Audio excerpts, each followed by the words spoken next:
Karena saya ngomong apa adanya ya.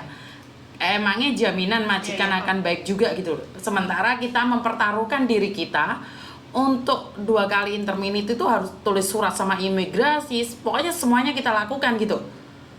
Jadi itu mati-matian buat kita sebagai agent itu totalitas. Lah kamu nanti nyampe di Hong Kong cuman 1 bulan 2 bulan kan sama aja kita ngejelekin nama kita sendiri.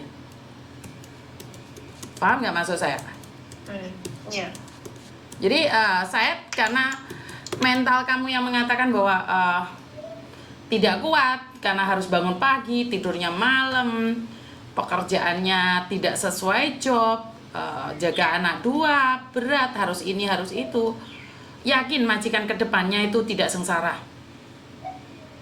Sementara sebagai agent itu kita mempertaruhkan diri kita untuk membantu kamu, nggak main-main gitu loh. Kalau sampai ada surat atau apapun, kita yang harus bertanggung jawab membantu kamu untuk membuka surat-surat kamu. Ngerti nggak?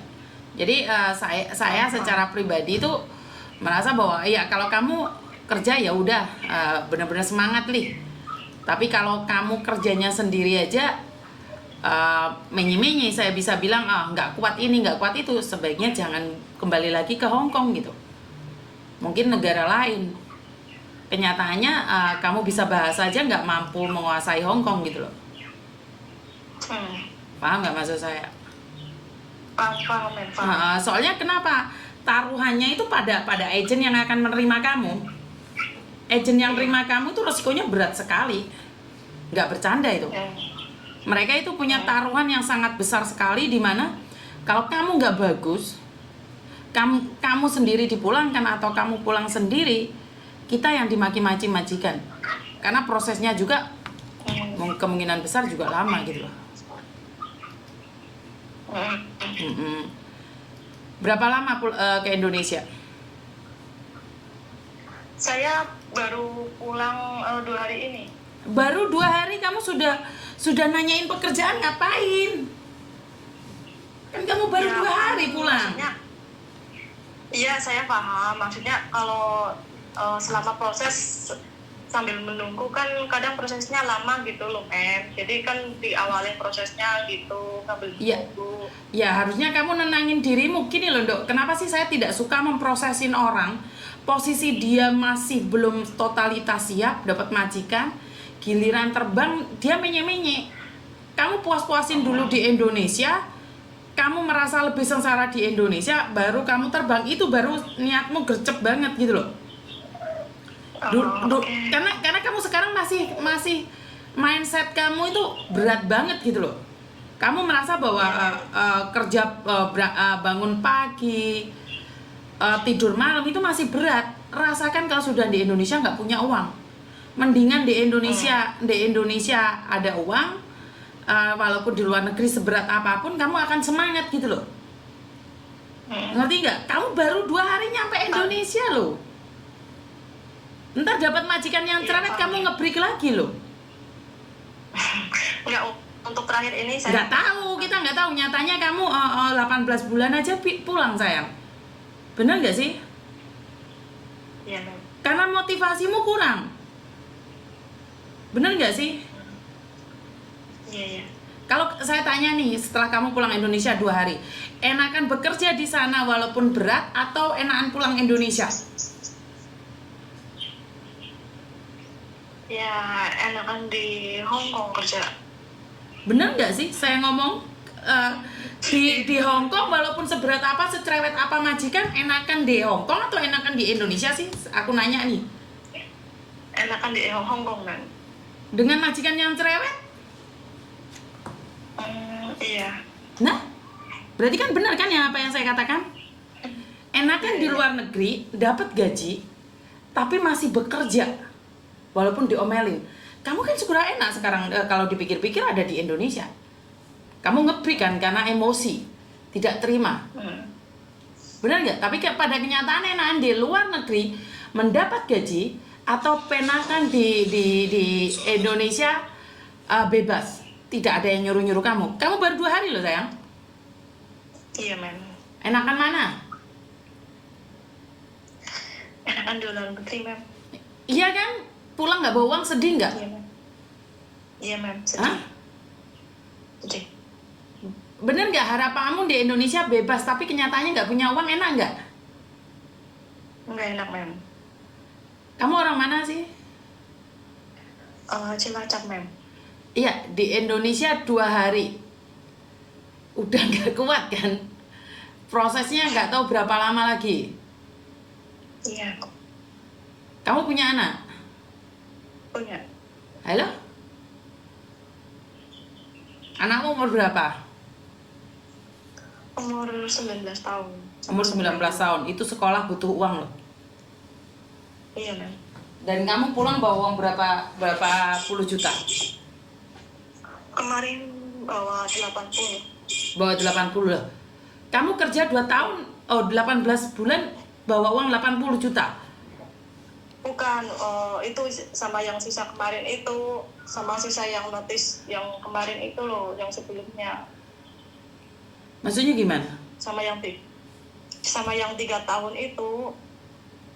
Oh, kamu dulu kerja 3 tahun terus ngebreak. Nggak pulang Iya. Indonesia kan? Kamu bilang pulang Indonesia.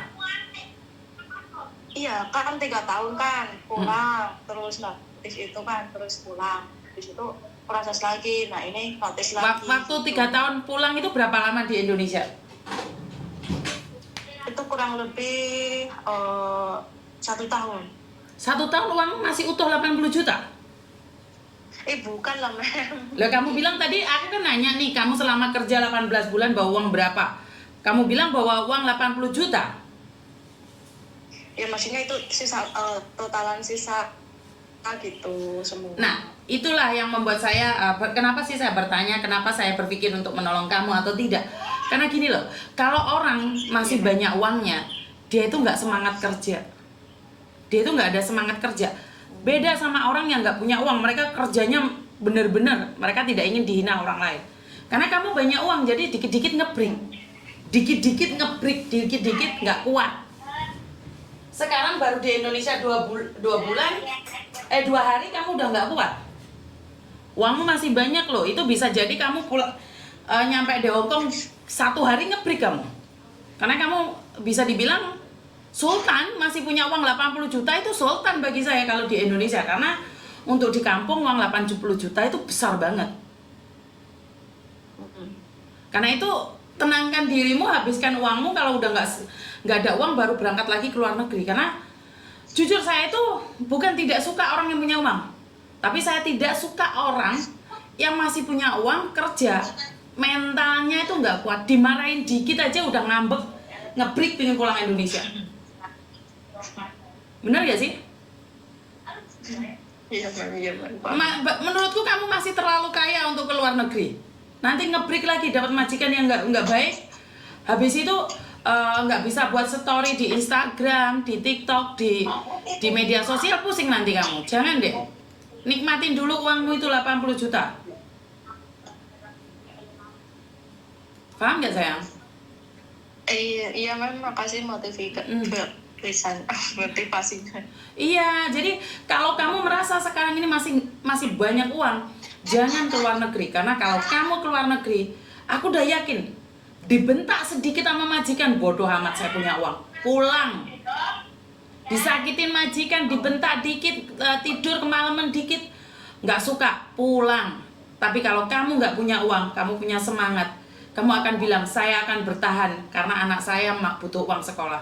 Nah kamu kan anakmu sekolah nggak butuh uang, kamu 80 juta di bank itu besar loh, Dok. Miss Yuni ini nggak punya uang sebesar itu. Bener, aku menikah dengan orang Hong Kong, tapi di bangku itu nggak ada uang 80 juta. Ngerti nggak? Jadi kamu itu lebih kaya dibandingkan Miss Yuni. Miss Yuni walaupun buat media sosial, TikTok, YouTube ini nggak ada, dicek di bangku 80 juta itu nggak ono. Ya, jadi nikmati dulu uangmu daripada kamu nyampe di luar negeri menye-menye lagi. Ya wes, sukses selalu ya. Oke teman-teman, saya tidak tahu mindsetnya seperti apa dan bagaimana. Saya cuma pingin bilang sama kalian semua bahwa sulit untuk dibahas ya. Karena bukan berarti saya menyempelekan anak-anak baru. Tapi ini khususnya buat teman-teman yang punya uang sih, saya lebih berpikirnya seperti itu. Sebentar ya.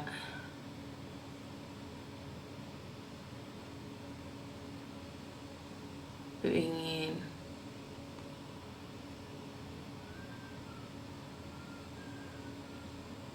Jadi ini buat anak-anak. Oke, saya bisa bilang anak-anak sultan. Anak-anak orang kaya. Ya. Yang merantau hanya untuk pelampiasan saja. Saya kurang setuju dengan apa yang namanya pelampiasan. Halo, selamat pagi. Selamat pagi. Ada yang bisa dibantu? Halo. Kenapa Mbak? Oke. Miss, aku mau nanya kan gini ceritanya. Aku kan ceritanya ada mau ngajuin